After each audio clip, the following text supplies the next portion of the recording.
आप लोग अपने जितने देवी देवताओं की पूजा करते हैं, उन देवी देवताओं का अपना एक स्वरूप है, उनका एक आकार है, उनके अपने भुजाएं हैं, उनके अपने आयुध हैं, उनका अपना दर्शन है ना।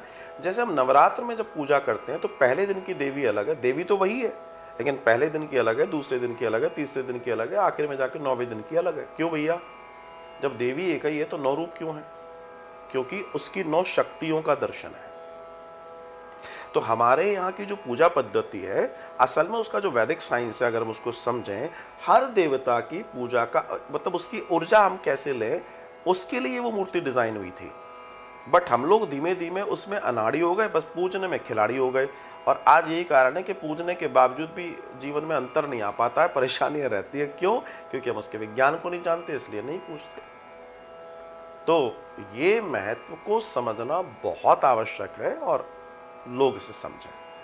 तो आप समझिएगा, मंदिरों में मूर्तियों के विराजमान होने की जो स्थिति है वो क्यों है, क्यों वो बाहर बैठे हैं, क्यों उनका मुख ऐसा है, क्यों अभी वो मुस्कुरा रहे हैं, क्यों वो उस वाले चित्र में नहीं मुस्कुरा रहे हैं, इस बार इनके हाथ में ये जो हथियार है ये कौन सा है, उस वाले चित्र में ऐसा क्यों नहीं है? क्योंकि हर एक चित्र की अपनी एक कथा है और उसका एक विज्ञान है। तो ये इतना साधारण नहीं है। इसलिए मैंने शुरू में कहा, किसी भी गृहस्थ के लिए सबसे श्रेष्ठ पूजा चित्रपट की पूजा है। तस्वीर लगाओ, पूजो। एक गीला कपड़ा, एक सूखा कपड़ा लिया, साफ कर दिया, बहुत ज्यादा अनुशासन की जरूरत नहीं है महाराज, और परिणाम मूर्ति पूजा से ज्यादा है। मानो या नहीं मानो।